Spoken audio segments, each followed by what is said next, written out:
We started in this building about 15 years ago, repairing all sorts of grass cutting equipment. And later on, we started to sell mowers. John and Pat Matthews, helped by Pat's brother Fred, ran a thriving business here. No real worries, just ordinary, everyday irritations. One of the closest matches I've ever seen. It's those blasted kids throwing stones. I'll go see to them. Tell them I'll throw them on the roof if they do it again. John went to catch the young vandals red-handed, but there weren't any vandals. The stones seemed to be coming from nowhere. Pathetic, John. Haven't you got any control over them?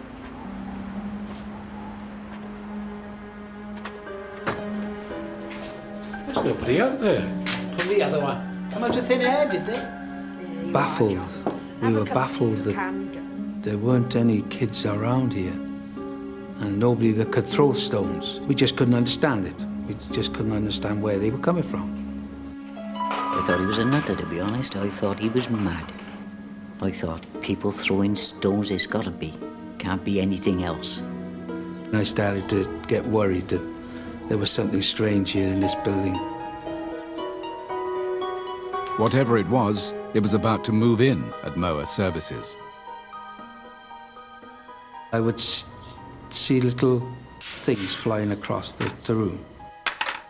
Used to just throw stones and things like ball bearings. Then suddenly, in this one corner of the shop, it got ice cold. And then there's a terrible smell of burning. Somebody or something seemed to be playing childish tricks, like hiding keys. We searched high and low for these keys. It went on for 5-10 minutes or so. Then all of a sudden, these keys came shooting across the floor. Then money began appearing. Every morning, it got in turns. We were having it in turns. Each had a £5 or £10 note, and then stuck in the ceiling tile. Unable to believe that one of them wasn't responsible, the family set up a test. They said, close the doors, both sides, and we'll see what's happening. Right, come on then. We're going to settle this once and for all. Hands on the bench. Fingers touching. Right. Come on then. Throw us a stone.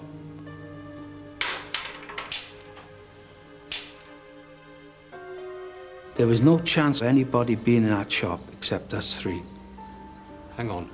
If we're going to do this as a proper test, well, I think we should be writing everything down.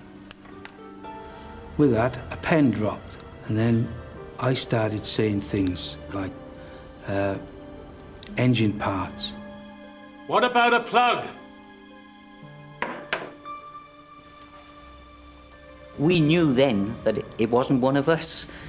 We were looking at each other. Our hands were still on the bench. We were there 2 hours, and I went home and told my wife I just spent the most fascinating couple of hours in my life. I couldn't believe it. We were never really afraid of it. It became part of the family.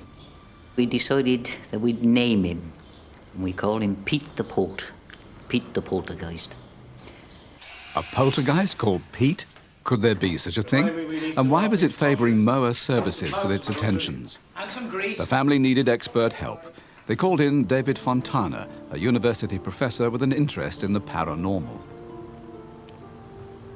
Most of my visits were unannounced, so they didn't know that I was coming at any particular time. With the element of surprise, the professor would surely get to the bottom of what was really happening. As I entered the workshop, at that very moment, a stone was thrown across the room and bounced off a piece of machinery. And John was sitting there talking to one of the sales representatives, but there was no question that either of them was involved in this. And John looked up at me and said, "There, see what I mean? He's greeting you." I think I was very pleased, actually, because it's so rare for an investigator to be there when things actually happen. That made me take things very much more seriously than perhaps I otherwise would. You don't see the things in midair. You hear them hit the wall and clatter to the ground, you look round and the stone is there, but you don't actually see it in flight. Which, in a sense, rather strengthens the idea that nobody's playing tricks, because if they were, you would see the thing in flight. And so many people were eyewitnesses that this became one of the biggest poltergeist cases ever. I was just as sceptical as everybody else. I'd heard all about this poltergeist, but I was in the shop one day and little nuts and boats sort of were just flying around, dropping from nowhere. It was quite incredible and quite scary. After thieves broke into Moa Services one night, the insurance assessor who came witnessed it too. When I was there, I heard the stones or noises coming from the back of the shop. When I asked them what it was about, I was told, oh, that's Pete the poltergeist. I didn't really believe him. So I opened the door and looked through, and I could see a stone whizzing around on the floor. There was nobody else out there. When Gareth Lucas went back to the office and told his story, the other insurance staff, not surprisingly, laughed, until a colleague went and the same happened to him. Quite to my amazement, small stones and things were flying around and pinging off shelves, and I was able then to go back to the office and confirm his story. We were fixing his mower on the floor, and I looked up, and it was a tiny boy. John, don't do anything too violent. What are you talking about? I'll have to be violent to get this thing off. No, I don't mean that. Now, do as I say. Don't turn around quickly, but look up gently at the shelf behind you, okay? What are you talking about? He was up there, on the shelf. A little boy. It must be Pete.